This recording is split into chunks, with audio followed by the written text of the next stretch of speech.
Fantastic job today! You've discovered your English level and learned brain-boosting habits that will make you smarter and more confident. Your action plan for this week.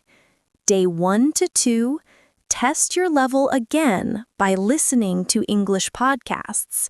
Can you understand B2 or C1 content? Day 3 to 4, try one brain-boosting habit, maybe the morning walk or digital fast time. Practice thinking in English during these times. Day 5 to 6, practice introducing yourself at your current level, then challenge yourself to try the next level up. Day 7, celebrate your progress. Remember, every English level is good. The important thing is to keep growing. If you're B1, work towards B2. If you're B2, challenge yourself with C1 content. Which English level are you? Write it in the comments. Also, tell me which brain-boosting habit you want to try first. Your brain is like a muscle. The more you use it, the stronger it gets. And your English is the same way. Keep practicing, stay curious, and remember, you're not just learning English, you're training your brain to be smarter every day. Thank you for spending 30 minutes with me today. Don't forget to subscribe for more lessons like this one, and I'll see you next time. Keep boosting that brain power and keep boosting that English. Goodbye for now. Now let's practice introducing yourself. I'll show you how to do it at different English levels. This is a super practical skill you'll use all the time. B1 level introduction. Hello, I'm Sarah. I'm from Brazil. I work as a teacher. I like reading because it helps me relax. I also enjoy cooking on weekends. Teaching note: simple sentences with basic because reasoning. Key pattern: name, country, job, hobbies, plus simple reason why. Practice this pattern.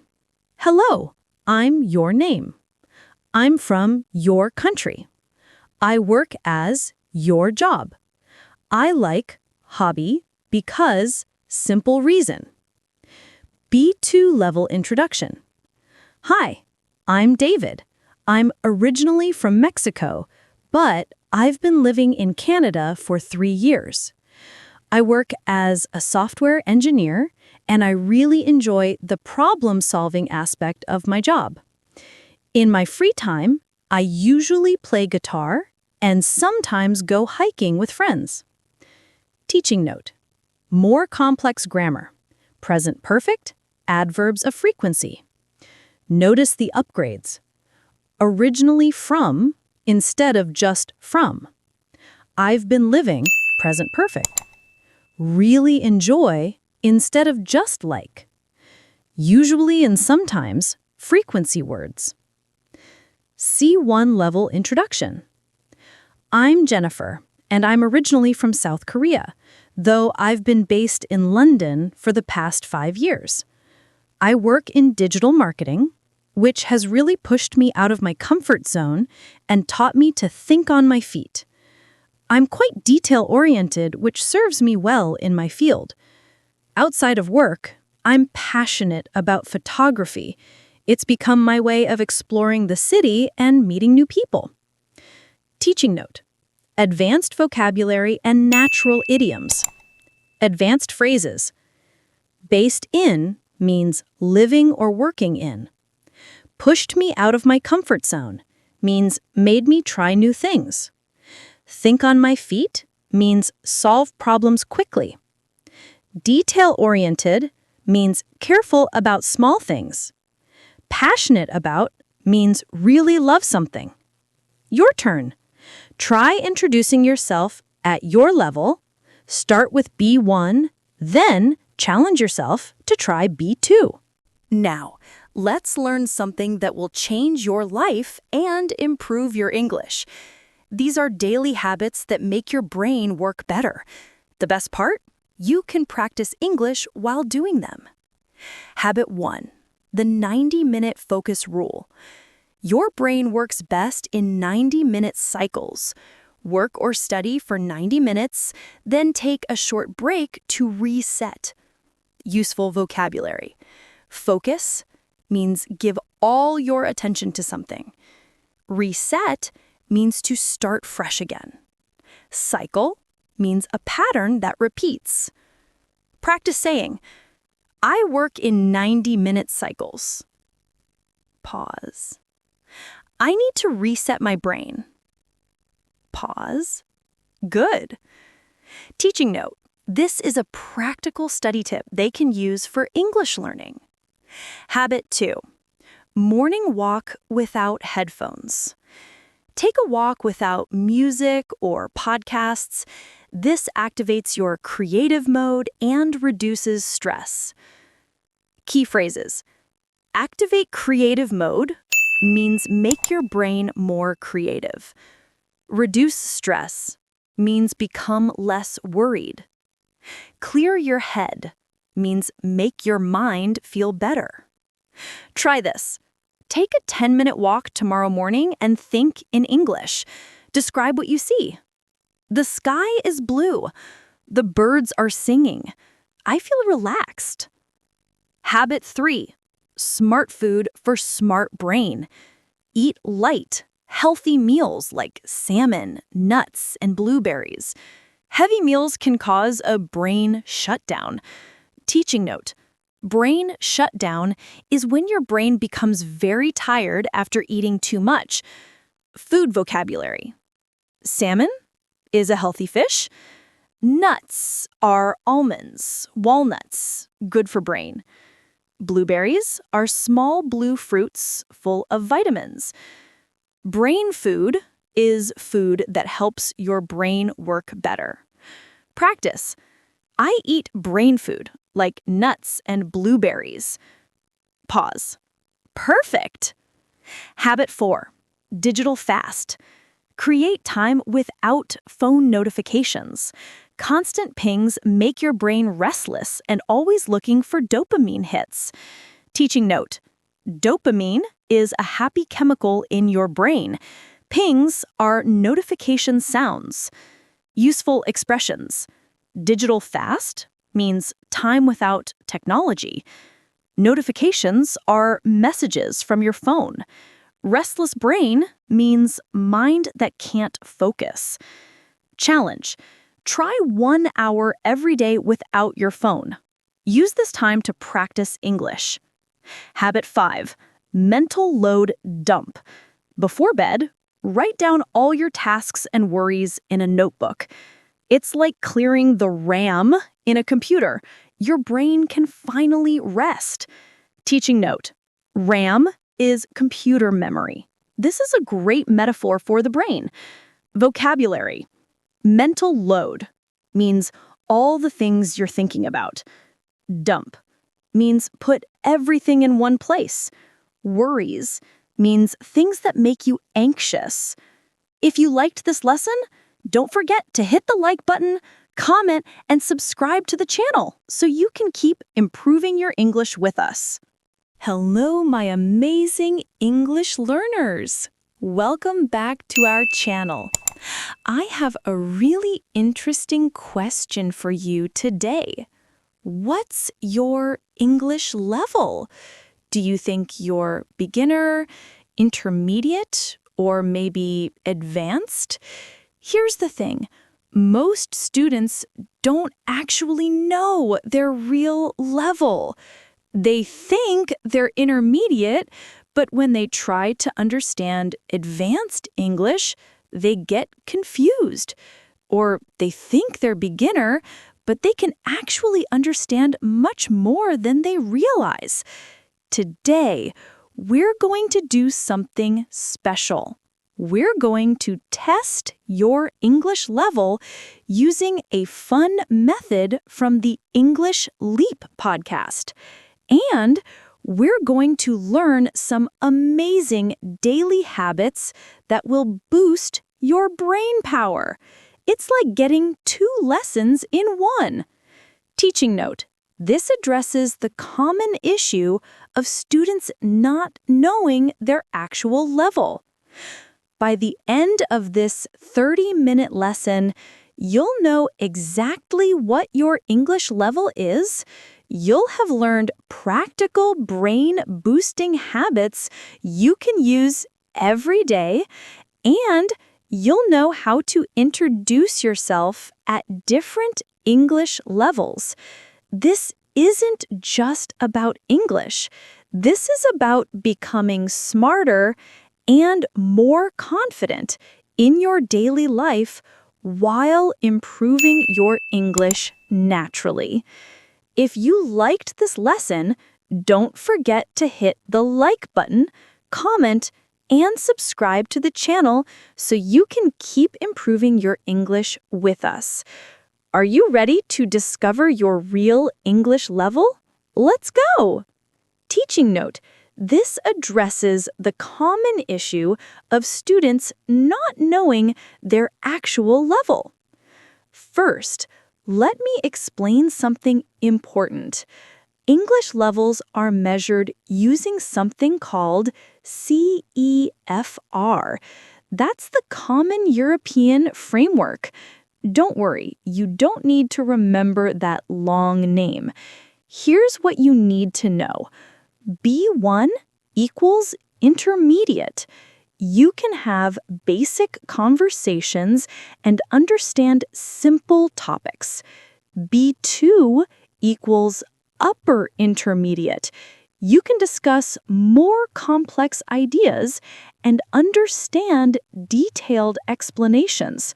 C1 equals advanced. You can understand almost everything and express complex thoughts. C2 equals near native. You sound almost like a native speaker. Teaching note: simplify CEFR explanation to avoid overwhelming beginners. Let me give you a simple test using daily routines. I'll describe my morning routine at different levels. Listen carefully and notice when it becomes difficult to understand. That's your current level. B1 level, simple and clear. I wake up at 7 a.m. I brush my teeth and take a shower. Then I eat breakfast. I usually have bread, eggs, and coffee. I drive to work and start my day by checking emails. Could you understand that easily? Good! That means you're at least B1 level. B2 level, more complex. After lunch at the office cafeteria, I often feel a bit sleepy. Long meetings can be challenging, especially when there are many distractions like phone calls or chatty coworkers. To stay focused, I listen to music or take short breaks to recharge my energy. How is that? If you understood most of it, you're probably B2 level. C1 level with idioms. In the evening, I unwind by reading and journaling. I practice gratitude and reflect on the day's experiences. Maintaining work-life balance is crucial. I learned this the hard way after burning the candle at both ends for several months. Teaching note: burning the candle at both ends means working too hard and exhausting yourself. Still following? You're doing great. You might be C1 level. Your homework: write in the comments which level you understood completely. Be honest. This will help me create better lessons for you. Hello and welcome to Artificial Fluency. Have you ever felt nervous when you needed to speak English?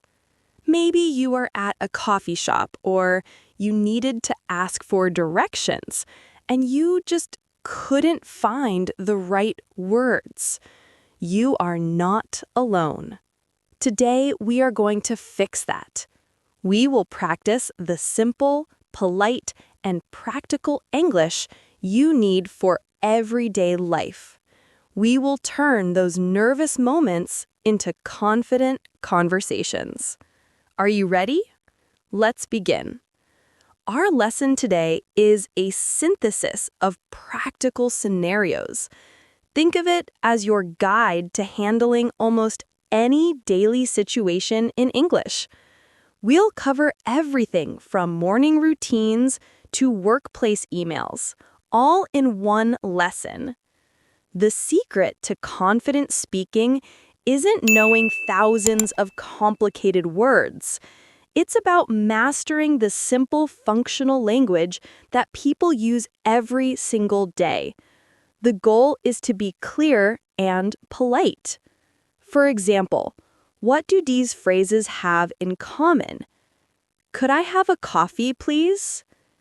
Excuse me, where is the train station? Thank you so much for your help.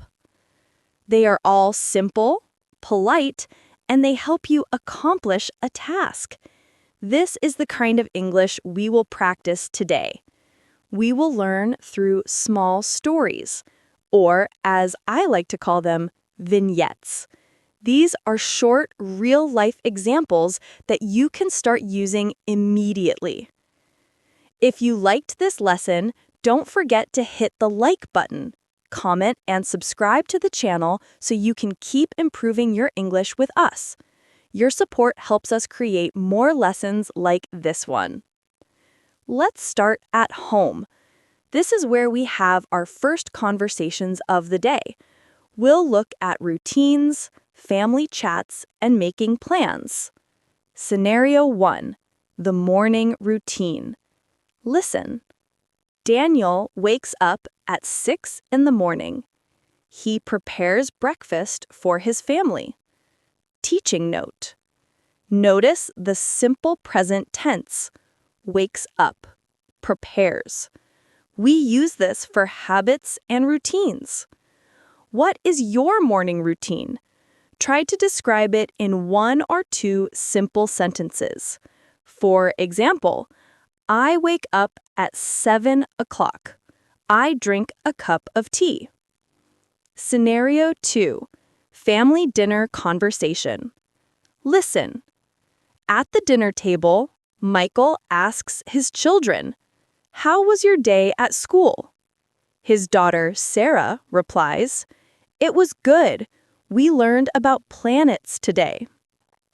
Teaching note. How was your day is a perfect question to start a conversation with anyone, family, friends, or colleagues. The answer can be simple. It was good, it was busy, or it was interesting. The important part is that you are showing interest in the other person. Scenario 3, planning a weekend shopping trip. Listen. Sarah makes a list with her husband. She says, "We need rice, sugar, and milk. What else should we get?" Her husband replies, "Let's get some fruit, maybe some apples and bananas." Teaching note. When you make plans, phrases like "we need" and "let's get" are very useful.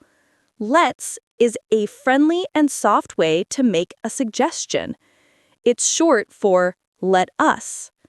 Practice time. Now you try. Imagine you are planning a picnic. What would you say? You could start with, "For the picnic, we need," or "let's bring." Pause the video and say your ideas out loud. Now let's go shopping. This is one of the most common situations where you need to speak English. We'll practice buying groceries, ordering food, and shopping for clothes. The key here is polite, transactional language. Scenario 1, at the supermarket. Listen, a customer, Emma, asks the shopkeeper, Excuse me, how much are these tomatoes per kilo? This is a perfect phrase. Excuse me gets the person's attention politely. How much is or how much are is the most important question for prices. Remember, we use is for a single item, how much is this bread, and are for plural items, how much are these apples? Scenario 2. Ordering in a cafe. Daniel goes to a cafe. He says to the barista, I would like a chicken sandwich and a coffee, please. I would like is the golden phrase for ordering anything. It is much more polite than saying I want. So always try to use I would like or its shorter form, I'd like. Scenario 3. Shopping for clothes.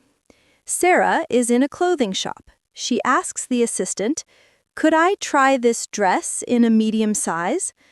Could I is another very polite way to ask for something. Could I try this on means you want to go to the fitting room. Could I get this in a different color is also a very useful phrase. Practice time. Let's practice. You are at a bakery. You want to buy 2 loaves of bread. What do you say?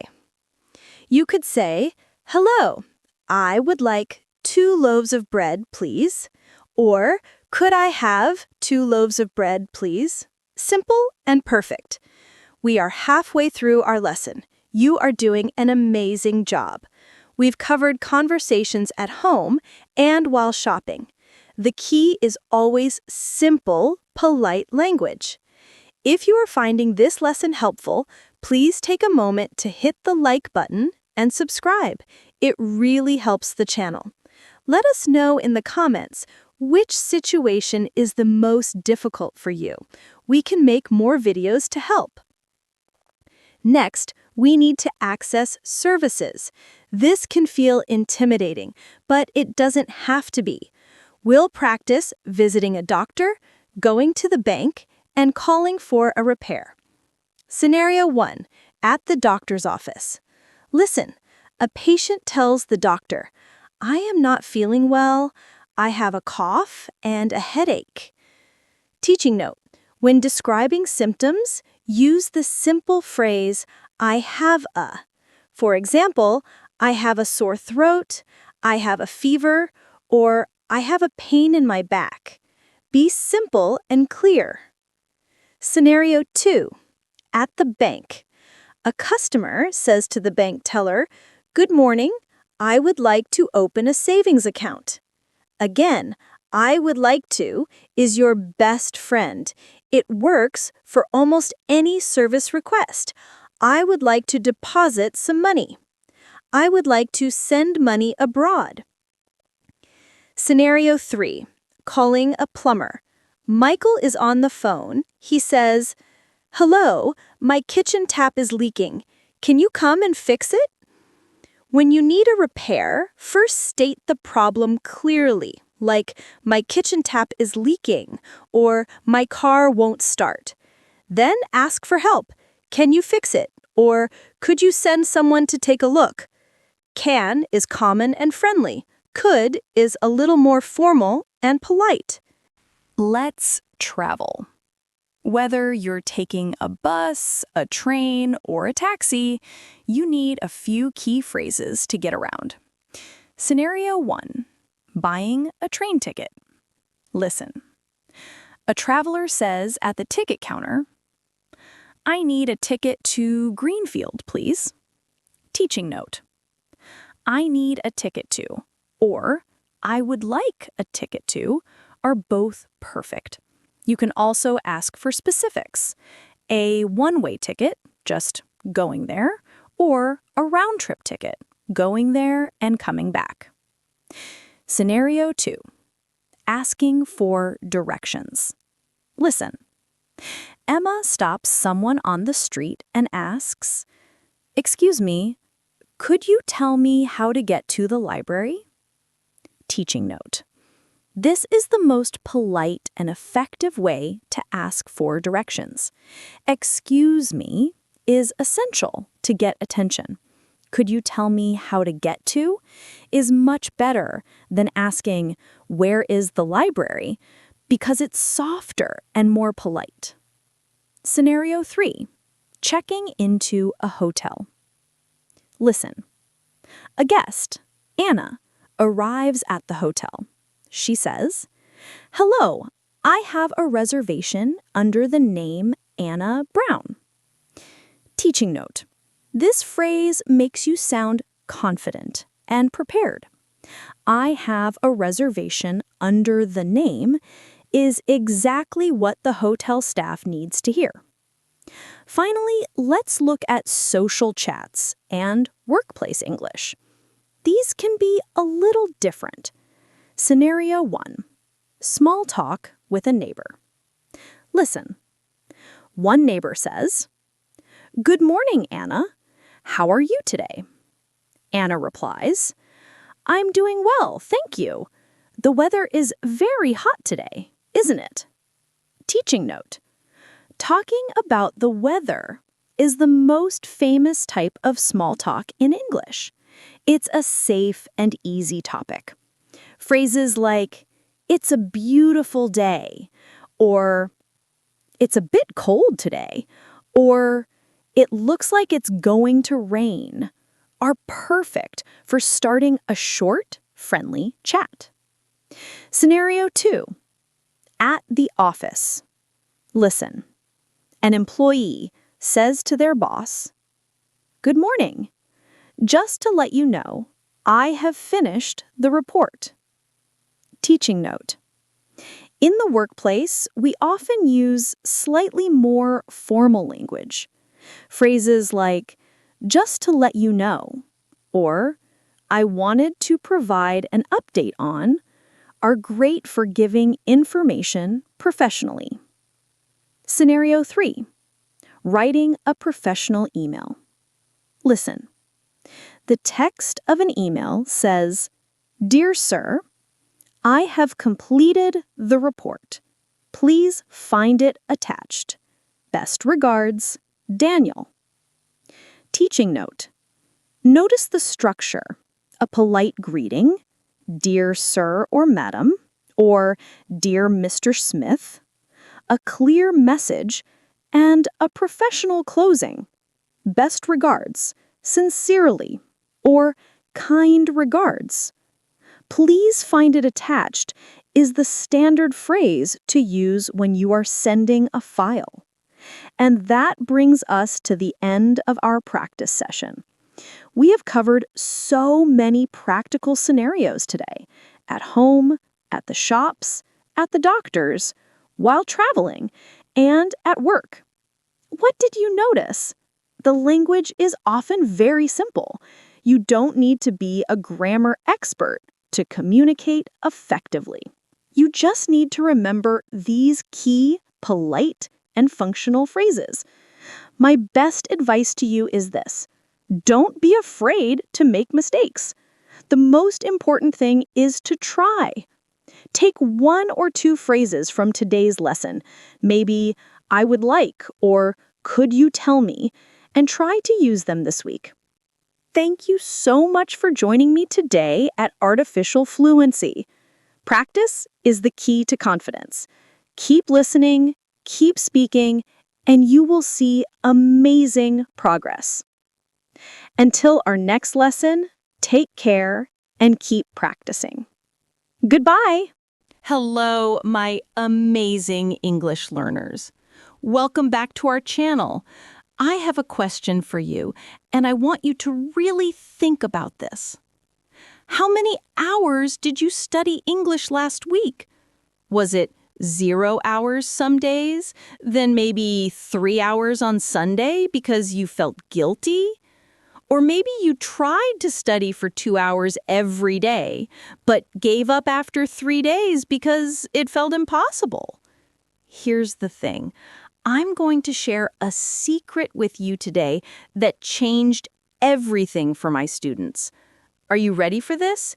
You can become fluent in English by practicing just 15 minutes every single day. Not 3 hours on Sunday, not 2 hours when you feel motivated, just 15 minutes every day. Today, I'm going to tell you real stories about real people who transformed their English using simple daily habits. You'll learn exactly how to practice English in your everyday life, while cooking, working, even while walking. By the end of this lesson, you'll have a complete plan to improve your English naturally, without stress, and with confidence. These aren't textbook theories. These are proven strategies that work. If you liked this lesson, don't forget to hit the like button, comment, and subscribe to the channel so you can keep improving your English with us. Let's start with a story that will change how you think about learning English forever. Let me tell you about David.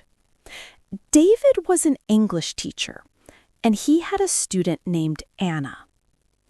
Anna was frustrated because she wanted to read English books, but she thought it was impossible.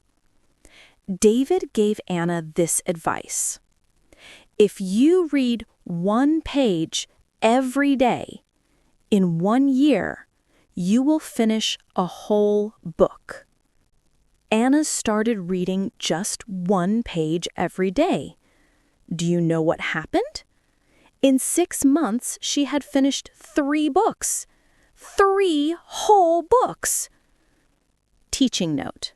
This demonstrates the compound effect of small daily actions. This is the secret, my friends.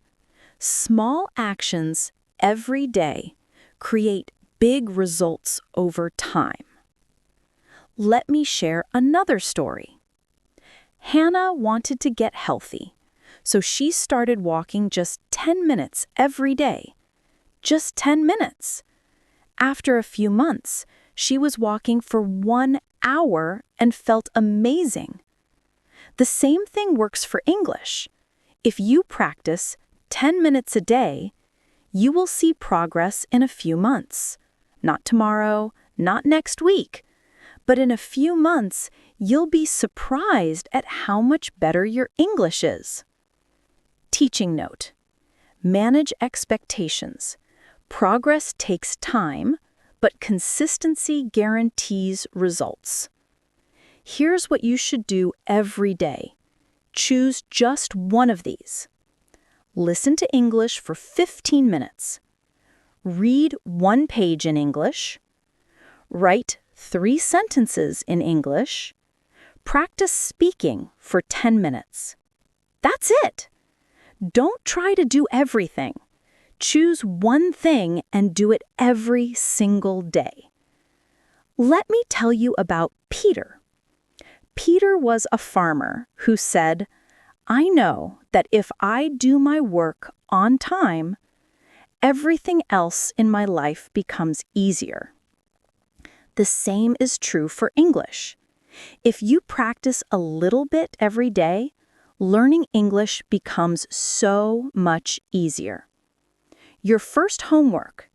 Choose one thing from my list.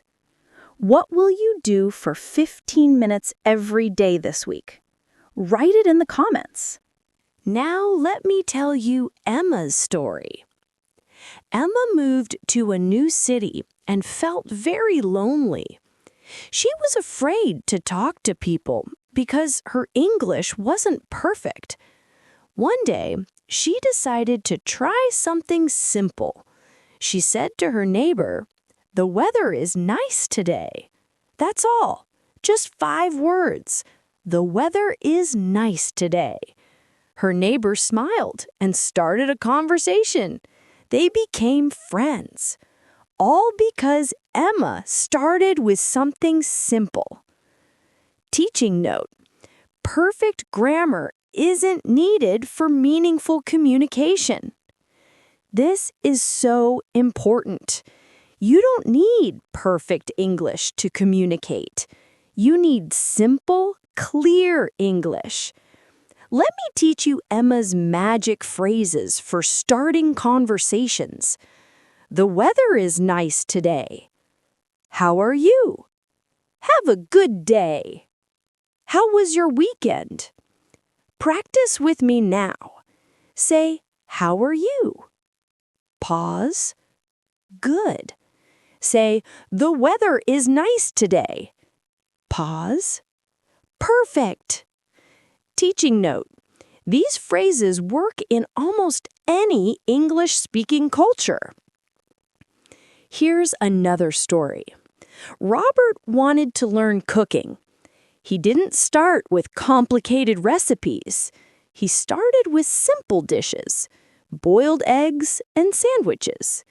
He made mistakes, but he kept practicing step by step. Eventually, he could cook amazing meals. Learning English is exactly the same. Start with simple sentences. Make mistakes. Keep practicing. You will become better and more confident. Robert later worked in a cafe. He started with simple phrases like, "What would you like to drink?" His English wasn't perfect, but customers understood him perfectly. Simple phrases for beginners. What would you like? How much is this? Can I help you? Thank you very much. Remember, simple and clear is better than complicated and confusing. This is my favorite part. I'm going to show you how to practice English while doing things you already do every day. Let's start with cooking. Lisa loves to cook. Instead of watching cooking videos in her language, she started watching English cooking videos.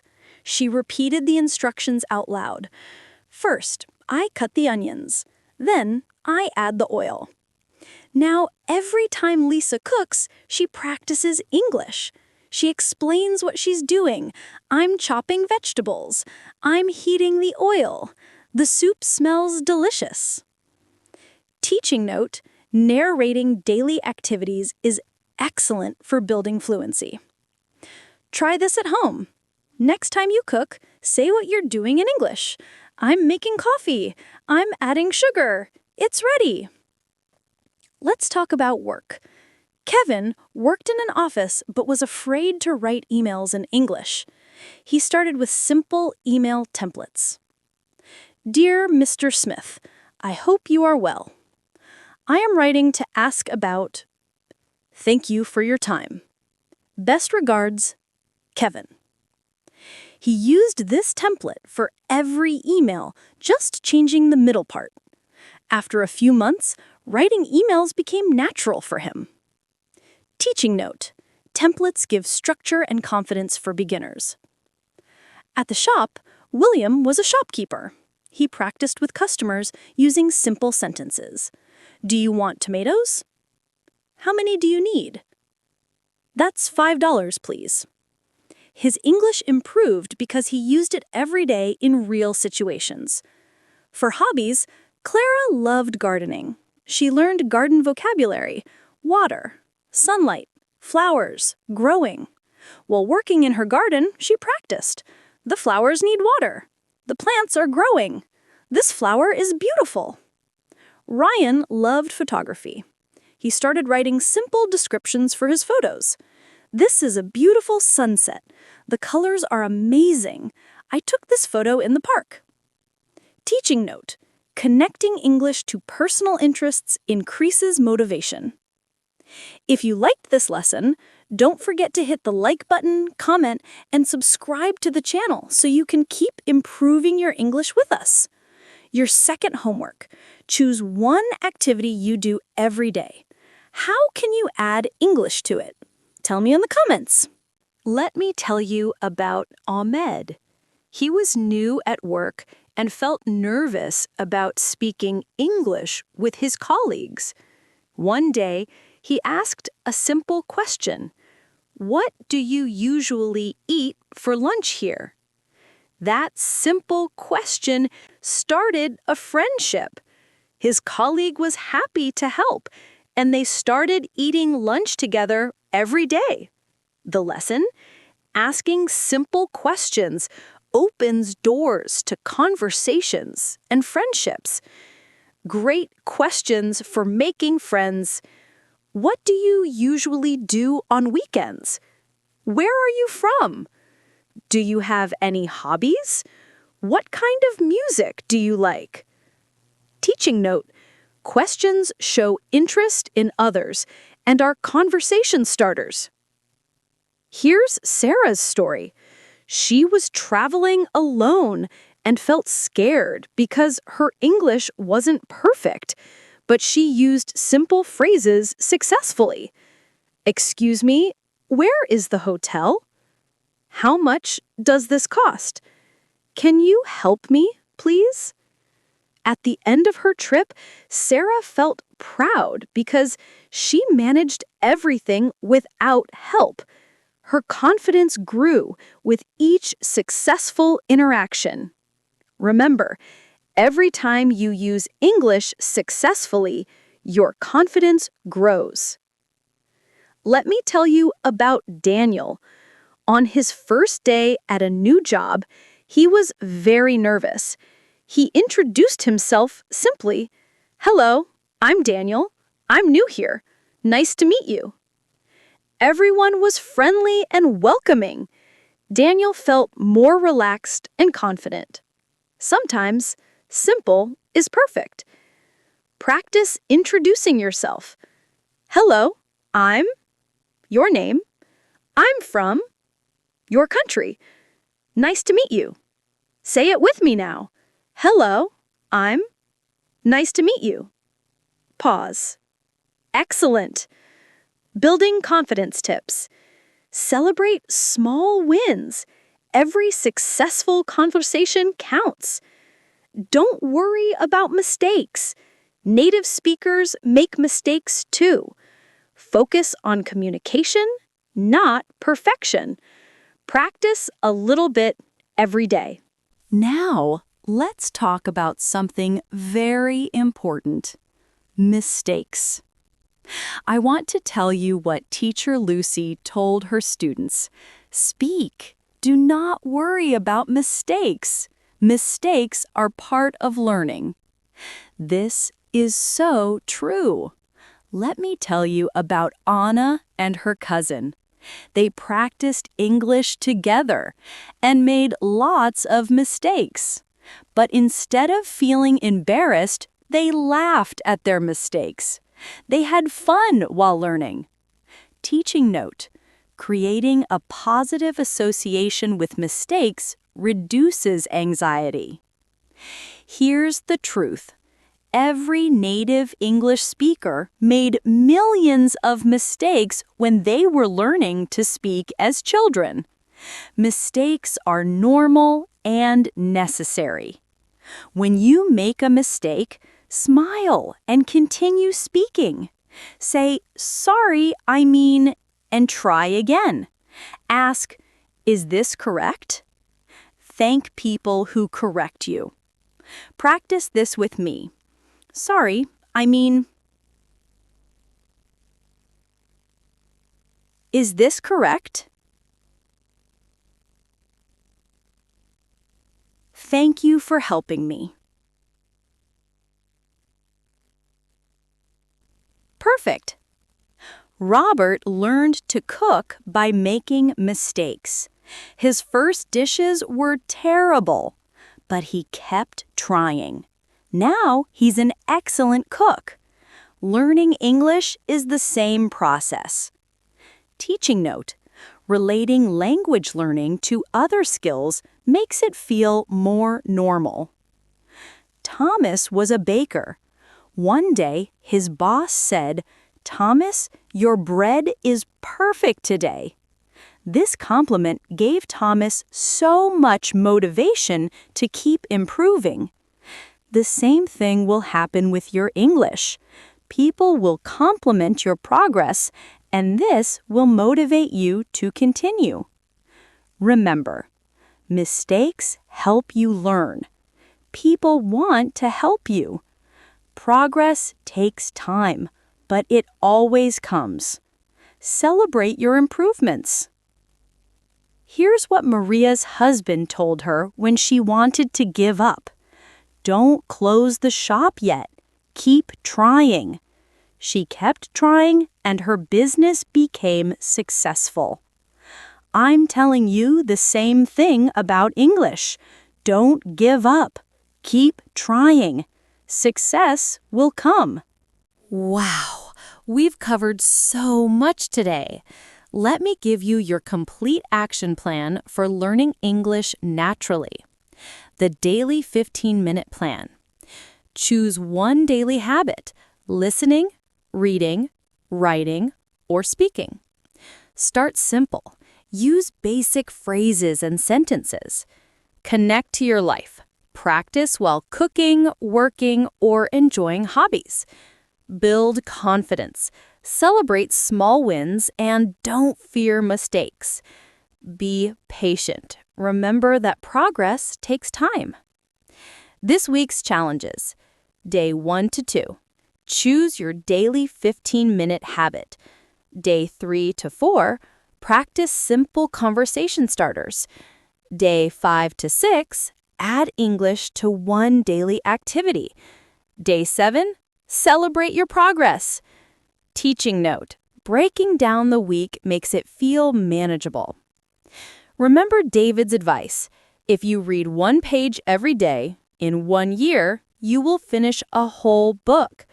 If you practice English 15 minutes every day, in 1 year, you will be amazed at your progress. Like Hannah, who started walking 10 minutes and built up to 1 hour. You'll start with simple English and build up to fluent conversations. Like Emma, who started with, "The weather is nice today," and made friends. You'll start with simple phrases and build meaningful relationships. Your English journey starts today. Not tomorrow, not next week, but today. Choose your 15-minute daily habit and begin. I believe in you. I know you can do this. Thousands of students have used these methods successfully, and you will too. What's your 15-minute daily plan going to be? Write it in the comments below. I read every comment, and I'm excited to hear about your journey. Don't forget to subscribe and hit that notification bell so you can continue learning with us every week. Together, we'll make your English dreams come true. Until next time, remember, small steps every day lead to big success. You've got this. Keep practicing, keep believing in yourself, and I'll see you in the next lesson. Goodbye for now, my wonderful English learners. Hello, everyone. Welcome back to Artificial Fluency. I want you to imagine something with me. What if I told you that your brain, right now, as you're listening to me, is physically changing? Not just learning new information, but actually rewiring itself, creating new connections, strengthening some pathways and weakening others? It might sound like science fiction, but it's absolutely true. Your brain isn't a fixed computer that was programmed at birth and locked forever. It's more like a living garden that's constantly growing, changing, and adapting based on what you feed it. Today, we're going to explore one of the most exciting discoveries in modern science: neuroplasticity, your brain's ability to rewire itself. More importantly, we'll learn how to use this incredible power to accelerate your English learning and create positive changes in your life. By the end of this lesson, you'll understand how to literally reshape your brain for better English skills, stronger habits, and increased confidence. So let's dive into the amazing world of brain transformation. Teaching note: neuroplasticity is the brain's ability to reorganize and form new neural connections. Rewiring means changing the connections in your brain. Think of it like rewiring a house. You're changing how the electrical connections work. Today's fascinating lesson explores 5 key areas of brain transformation. First, we'll discover your sculptable brain, understanding that you're not hardwired and can actively shape your mental patterns.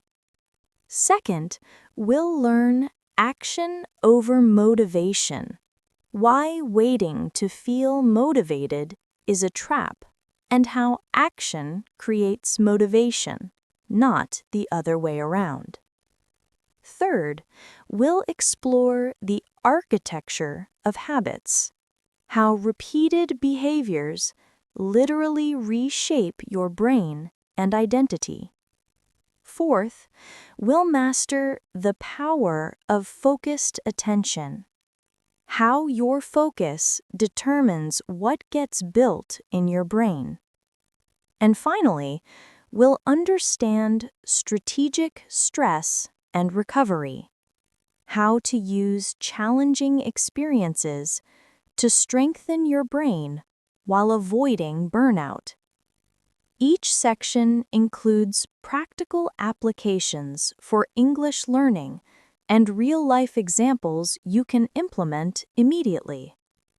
If you liked this lesson, don't forget to hit the like button, comment, and subscribe to the channel so you can keep improving your English with us.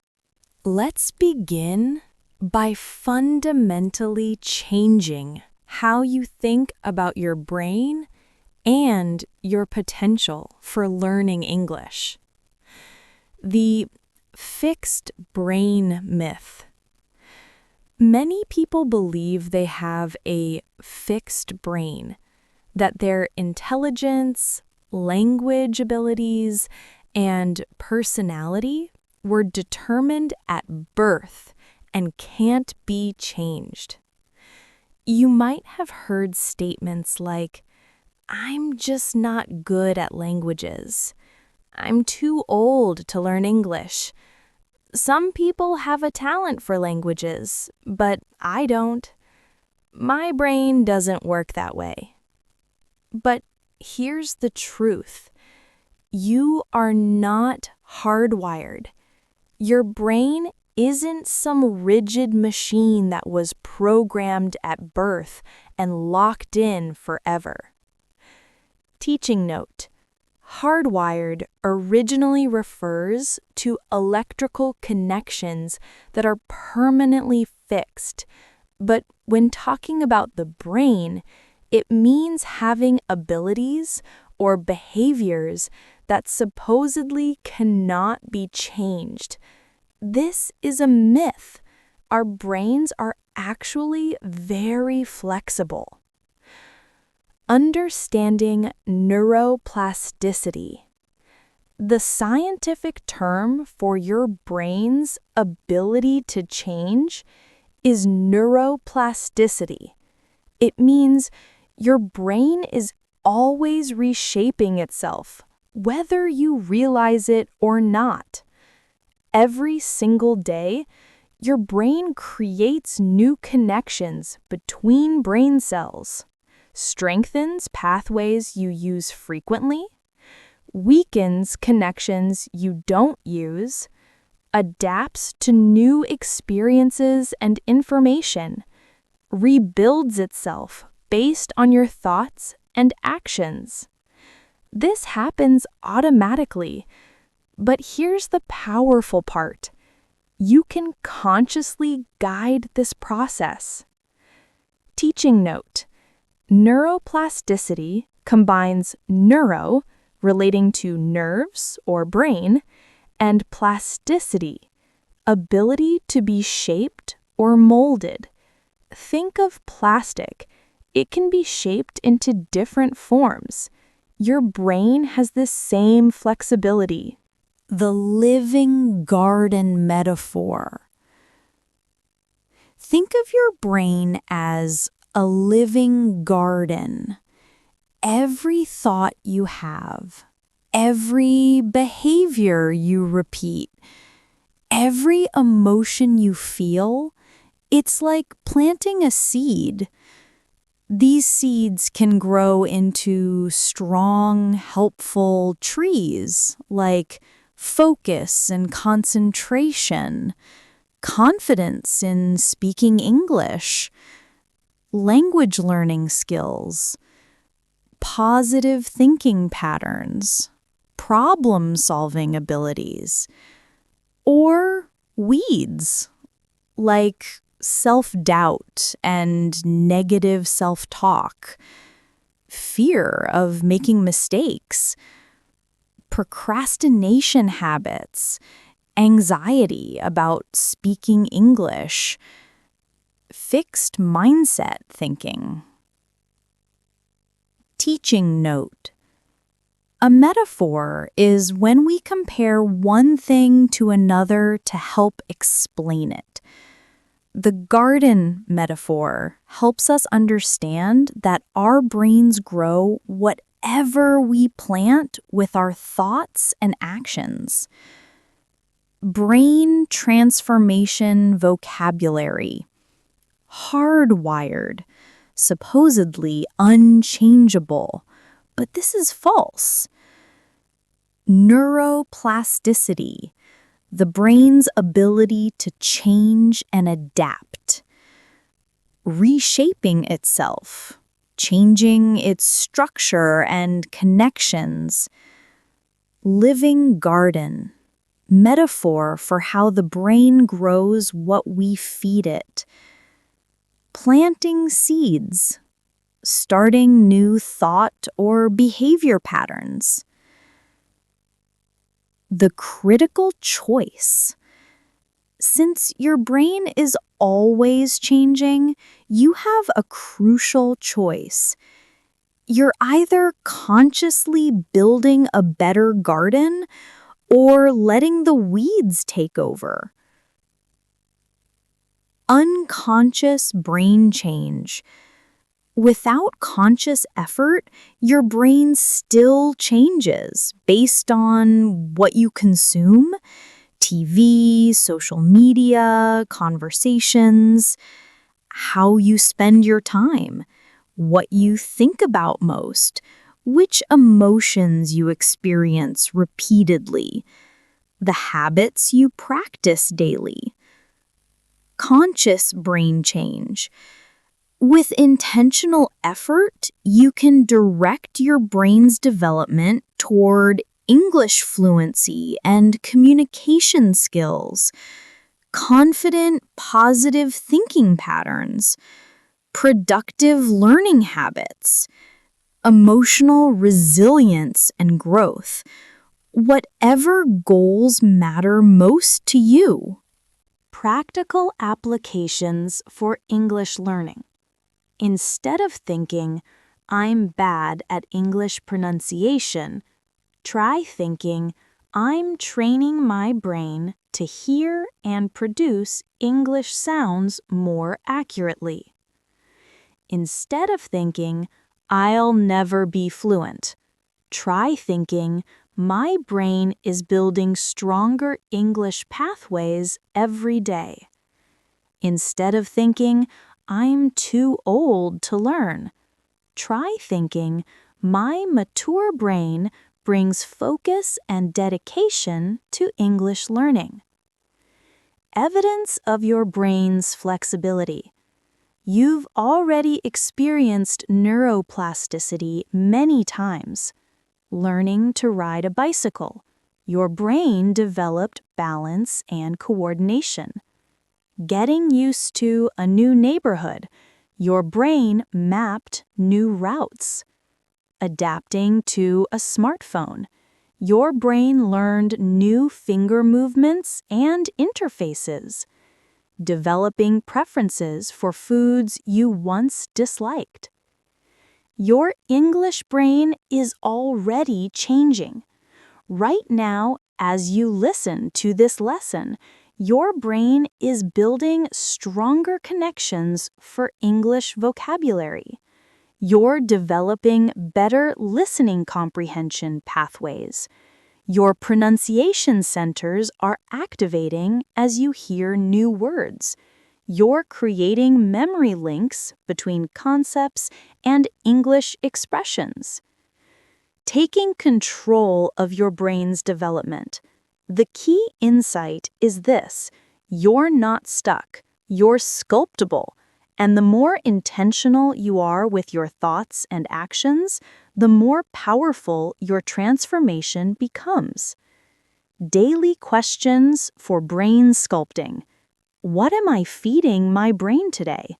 Are my thoughts and activities building the skills I want? How can I intentionally practice English in small ways? What mental weeds do I need to stop watering? Creating your English brain garden. Plant seeds of daily English exposure, podcasts, videos, articles, positive self-talk about your progress, curiosity about English culture and expressions, courage to make mistakes and learn from them, patience with your learning process. Stop watering weeds of negative comparisons with other learners, perfectionism that prevents practice, fear of speaking that limits opportunities, impatience with natural learning timelines, fixed mindset beliefs about language ability. Teaching note: intentional means done on purpose with a clear plan. Sculptable means able to be shaped or formed. Watering weeds in this context means giving attention and energy to negative thoughts or habits. Key learning points for brain plasticity. Hardwired means unchangeable, but this is a myth about brains. Neuroplasticity is your brain's ability to change and adapt. Living garden shows how thoughts and actions grow into patterns. Intentional means doing something on purpose with a clear plan. Your brain changes constantly. You can consciously guide this change. Now, let's explore one of the most important discoveries about how change really happens and why most people have it backwards. The motivation myth. Most people believe they need to feel motivated before they can take action. They think, once I feel motivated to practice English, then I'll start studying regularly. This leads to waiting to feel motivated, which is one of the biggest traps in personal development. The problem is that motivation is unreliable. Some days you feel excited about learning English. Other days you feel tired or unmotivated. If you wait for motivation, you'll practice inconsistently and make slow progress. Teaching note: a trap is something that catches you and prevents you from moving forward. Unreliable means you can't depend on it. Sometimes it's there, sometimes it isn't. What neuroscience really shows. Here's what's actually happening in your brain. Neuroscience says the opposite is true. Action comes first, motivation follows. When you take action, even small action, your brain responds by thinking, "Oh, you're actually doing something? This must be important. Let me rewire myself to support it." Your brain then releases chemicals that make the activity feel more rewarding, strengthens neural pathways related to that behavior, makes it easier to repeat the action next time, and builds momentum for continued practice. Teaching note: neuroscience is the scientific study of the brain and nervous system. Neural pathways are the connections between brain cells that control thoughts and behaviors. The campfire analogy. Think about starting a campfire. You don't wait to feel warm before lighting the fire. You light the match first and then enjoy the warmth that follows. The same principle applies to any goal. Journaling. You don't wait to feel inspired, you start writing. Exercise. You don't wait to feel energetic, you start moving. English practice. You don't wait to feel confident, you start speaking. Action first, vocabulary. Waiting to feel motivated is one of the biggest traps. Action comes first, motivation follows. Light the match first. Take action before you feel ready. Rewire itself to support it. Brain adapts to support your actions. Build momentum. Create forward energy through action. The brain's response to action. When you take action without waiting for motivation, several powerful things happen. 1. Chemical rewards. Your brain releases dopamine and other feel-good chemicals that make you want to repeat the behavior. 2. Identity reinforcement. Your brain starts to see you as someone who practices English rather than someone who wants to practice English. 3. Pathway strengthening. The neural connections for English learning become stronger and more automatic. 4. Reduced resistance. Future action becomes easier because your brain has created a pattern of following through. Practical English applications. Instead of waiting until you feel confident to speak English, try speaking one English sentence out loud right now. Instead of waiting until you have time for a full study session, try learning just one new word immediately. Instead of waiting until you feel motivated to practice listening, try playing one English song or video right now. Instead of waiting until you're ready for conversation practice, try recording yourself saying, "Hello, how are you today?" The 2-minute action rule. To overcome the motivation trap, use the 2-minute rule. Make your English actions so small that they take less than 2 minutes and require almost no motivation. 2-minute English actions. Read one paragraph in English. Listen to one English song. Write one sentence about your day in English. Look up one new word in the dictionary. Say good morning to yourself in English. Watch 2 minutes of an English video.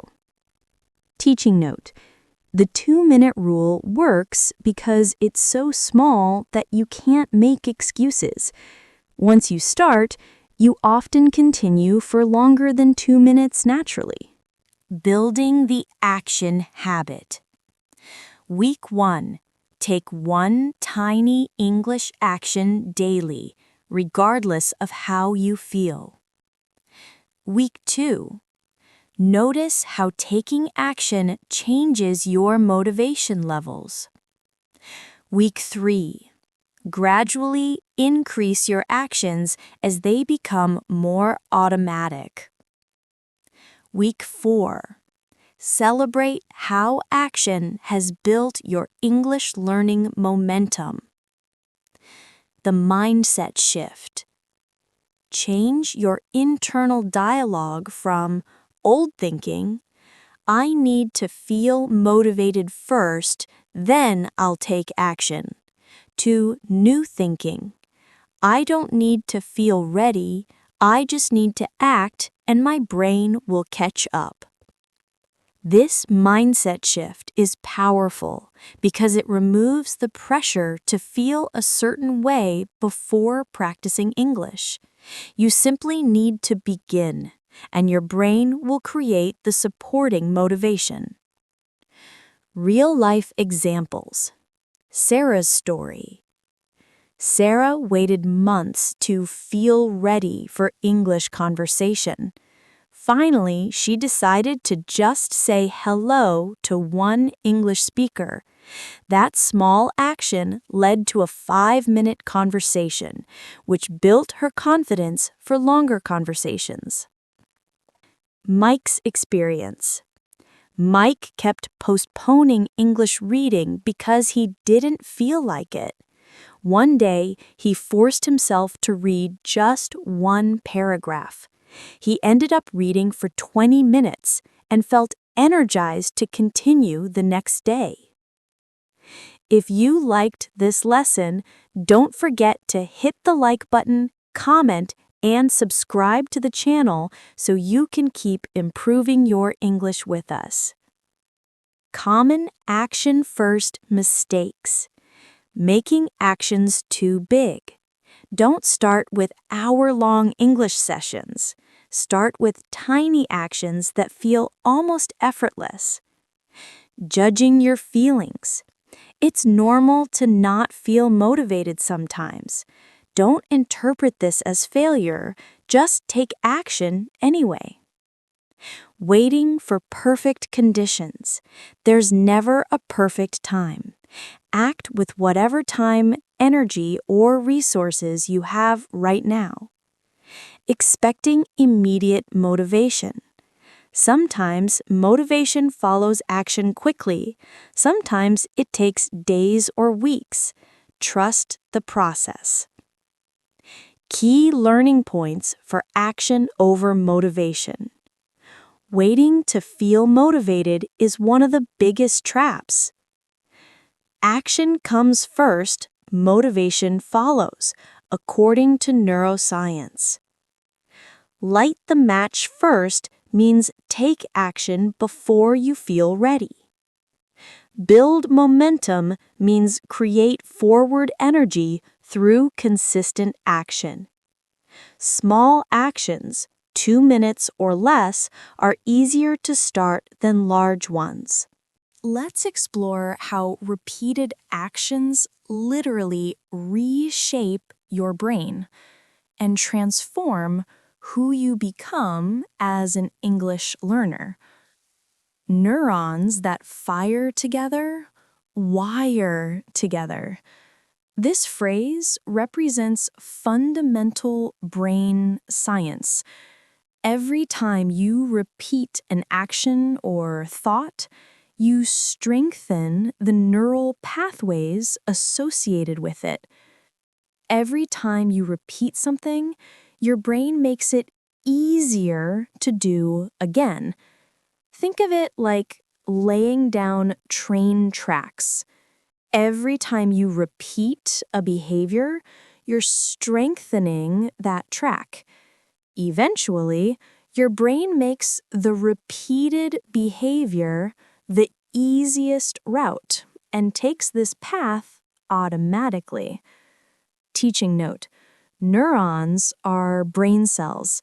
Fired together, wire together, means brain cells that activate at the same time create stronger connections. This is why practice makes behaviors more automatic. From effort to automaticity. Stage 1, conscious effort. When you first practice English pronunciation or grammar, it requires conscious attention and energy. Stage 2, familiar routine. With repetition, English practice becomes more familiar and requires less mental effort. Stage 3, automatic response. Eventually, certain English patterns become so strengthened that they happen naturally without thinking.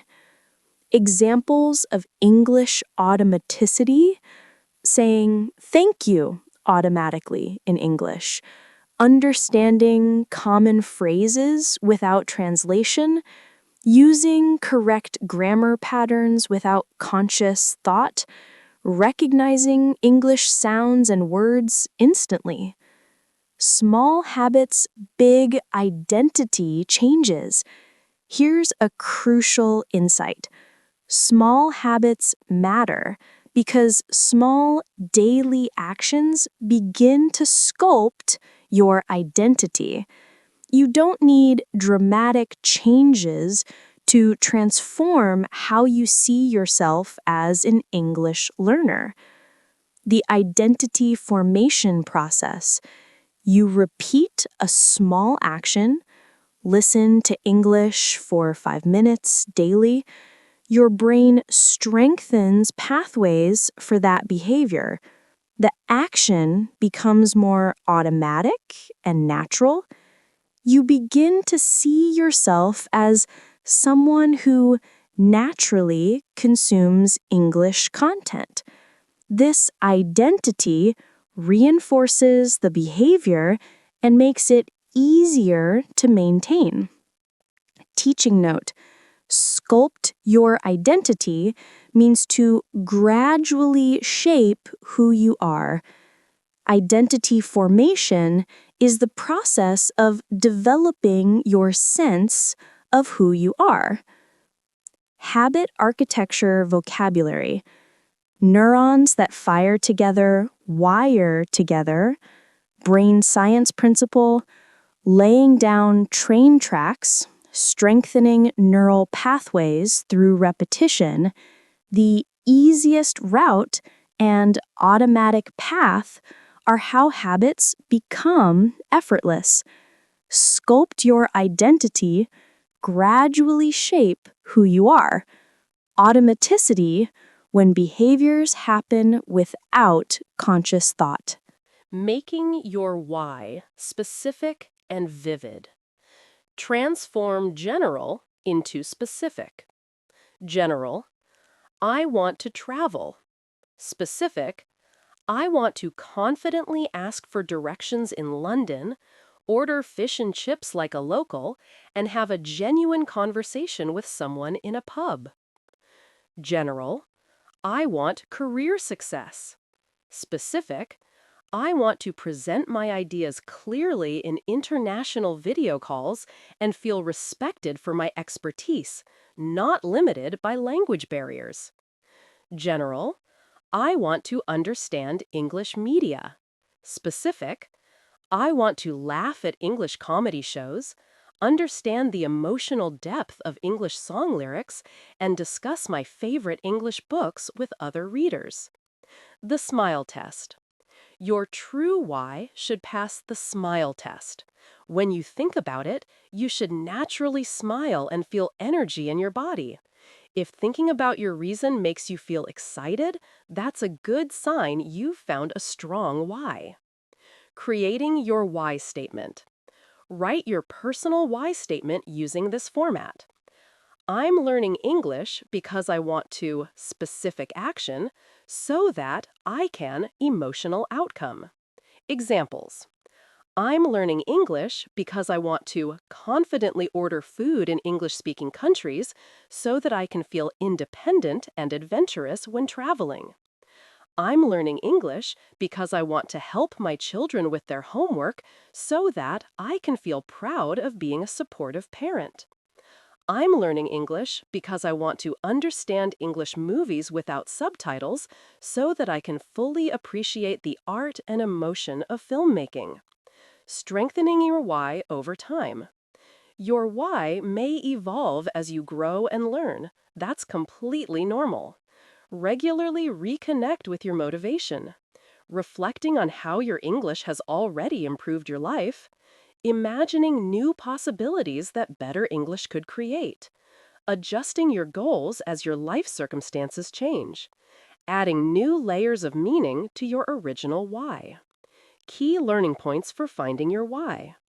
Close to your heart means emotionally important to you. Touches your life means directly affects your personal experience. Feels strong to you creates a powerful emotional response. Your why should be specific, not general. A good why makes you smile and gives you energy when you think about it. Now, let's create a simple, powerful practice that will strengthen your motivation every single day. The 5-minute daily practice. This ritual takes only 5 minutes, but can transform your entire English learning journey. It consists of 3 simple steps that you can do every morning or at any time when your motivation feels low. Step 1. Connect with your reason. 2 minutes. Every morning, ask yourself, why am I learning English? And articulate the answer aloud or in writing. Examples of daily affirmations. I'm learning English because I want to travel with confidence. I'm learning English because I want to feel proud of myself. I'm learning English because I want to connect with people from around the world. I'm learning English because I want to expand my career opportunities. Why this works. Saying your why out loud or writing it down strengthens the why in your mind. It's like watering a plant. Regular attention helps your motivation grow stronger. Teaching note. Articulate means to express clearly in words. Affirmations are positive statements you say to yourself to reinforce beliefs or goals. Step 2. Imagine your future. 1 minute. Close your eyes for 1 minute and vividly imagine your future self successfully using English. This could involve ordering food confidently in a foreign country, laughing with international friends, giving a presentation in English, reading an English book with complete understanding, having a deep conversation in English. Creating vivid mental pictures. Make the picture bright in your mind. Hear your voice, feel your body relaxed and confident. This imagination makes your why real in your brain. Sensory details to include. Visual. What do you see around you? What are you wearing? What expressions do people have? Auditory. What does your confident English voice sound like? What responses do you hear? Kinesthetic. How does confidence feel in your body? What emotions are you experiencing? Environmental. Where are you? What's the atmosphere like? Teaching note. Vividly means in a clear, detailed way. Kinesthetic refers to feelings related to movement and physical sensations. Daily motivation ritual vocabulary. Articulate the answer aloud. Express clearly by speaking. Strengthens the why in your mind. Makes motivation more powerful. Vividly imagine. Picture clearly and in detail. Make the picture bright in your mind. Create clear mental images. Imagination makes your why real. Step 3. Take one small action. Each day, complete a single, small English-related task. The key is that it should be small enough to do even on busy or unmotivated days. Examples of small daily actions. Listen to one English song. Read one English paragraph. Write 3 sentences about your day. Learn one new English word. Watch a 2-minute English video. Say good morning to yourself in English. Describe your breakfast in English. Look up one English idiom. The power of small steps. Small is strong. While large, infrequent efforts may lead to burnout, if you do 5 minutes every day, you can continue for weeks, months, even years. This consistency builds several things. Habits. Regular practice becomes automatic. Confidence. Small successes accumulate into strong self-belief. Fluency. Daily exposure and practice compound over time. Teaching note: compound over time means small effects add up to create large results. Accumulate means to gather or collect gradually. Why this ritual works. Psychological benefits. Memory reinforcement. Daily repetition strengthens your motivational memories. Identity building. Regular practice helps you see yourself as an English learner. Momentum creation. Small daily actions build forward energy. Confidence building. Consistent success, even in tiny ways, increases self-belief. Neurological benefits. Pathway strengthening. Daily English exposure builds stronger brain connections. Habit formation. Regular practice creates automatic learning behaviors. Positive association. Connecting English with positive emotions makes it more enjoyable. Adapting the ritual to your life. Morning person version. 7 a.m. State your why while drinking coffee. 7:02 a.m. Visualize success while getting ready. 7:03 a.m. Listen to one English song during breakfast. Evening person version. 9 p.m. Write your why in a journal. 9:02 p.m. Visualize success while relaxing. 9:03 p.m. Read one English paragraph before bed. Busy day version. State your why during lunch break. Visualize success while commuting. Practice one English word while waiting. Building the ritual habit. Week 1. Focus on consistency, not perfection. Just do the ritual daily, even if imperfectly. Week 2. Notice how the ritual affects your motivation and energy for English. Week 3. Adjust the ritual to fit your schedule and preferences better. Week 4. The ritual should start feeling natural and automatic. Troubleshooting common problems. I forget to do the ritual. Link it to an existing habit, morning coffee, evening routine. Set a phone reminder for the same time daily. Keep a simple checklist visible. I don't feel motivated even after the ritual. Your why might not be specific or emotional enough. Try different visualization scenarios. Adjust your small actions to be even smaller. I don't have time. Remember, it's only 5 minutes. Do it while doing other activities, commuting, eating. Prioritize it like brushing your teeth, essential daily maintenance. Tracking your progress. Keep a simple record of your daily ritual. Day 1. V. Said my why. V. Visualized success. V. Learned the word adventure. Day 2. Wrote my why. V. Imagined ordering food in English. V. Read one paragraph. Day 3. Stated my why aloud. Visualized confident presentation. Listened to English song.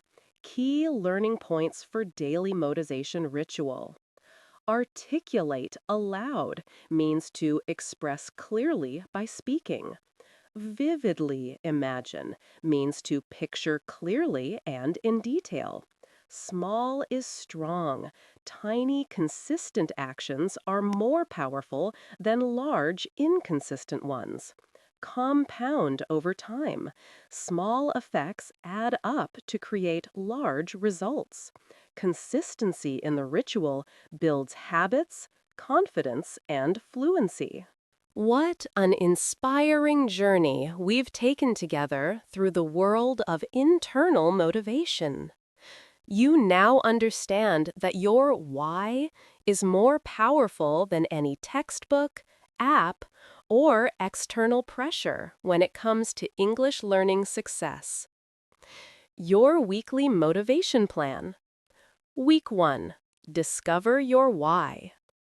Complete the why discovery questions from today's lesson. Write your personal why statement. Test it with the SMILE test. Does thinking about it energize you? Week 2. Start the daily ritual. Begin the 5-minute daily practice. Connect, imagine, act. Focus on consistency rather than perfection. Notice how daily motivation affects your English learning energy. Week 3. Deepen your practice. Make your visualization more vivid and detailed. Experiment with different small daily actions. Adjust the ritual timing to fit your schedule. Week 4. Build momentum. The ritual should feel more natural and automatic. Notice improvements in your motivation and English skills. Celebrate your consistency and progress. The 4 keys to lasting English motivation. 1. Internal over external. Build motivation from your personal dreams and goals, not from external pressure. 2. Specific over general. Your why should be emotionally specific, not vaguely general. 3. Daily over sporadic. Regular small actions are more powerful than irregular large efforts. 4. Connection over perfection. Focus on connecting English to your life rather than achieving perfect performance. Signs your motivation is working.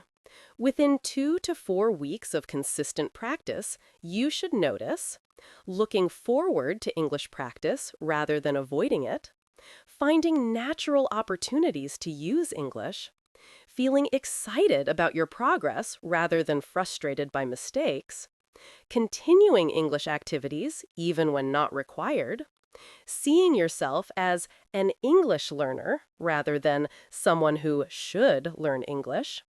Your motivation mantra. My why is my fire. Every day I connect with my reason, imagine my success, and take one small step forward. I am not just learning English, I am becoming the person I want to be. This week's challenge. Complete the daily motivation ritual for 7 consecutive days and share your experience in the comments. Tell me, what's your personal why for learning English? How did the daily ritual affect your motivation? And what small daily action did you choose? Thank you for joining me on this motivational journey. If this lesson helped you discover your inner drive for English learning, please give it a thumbs up, subscribe to our channel, and share it with someone who needs to rediscover their motivation. Remember, external pressure fades, but internal fire burns forever. When you know your why, you'll find your way to English fluency. Until next time, keep your motivation strong, keep taking small daily actions, and keep improving your English with us.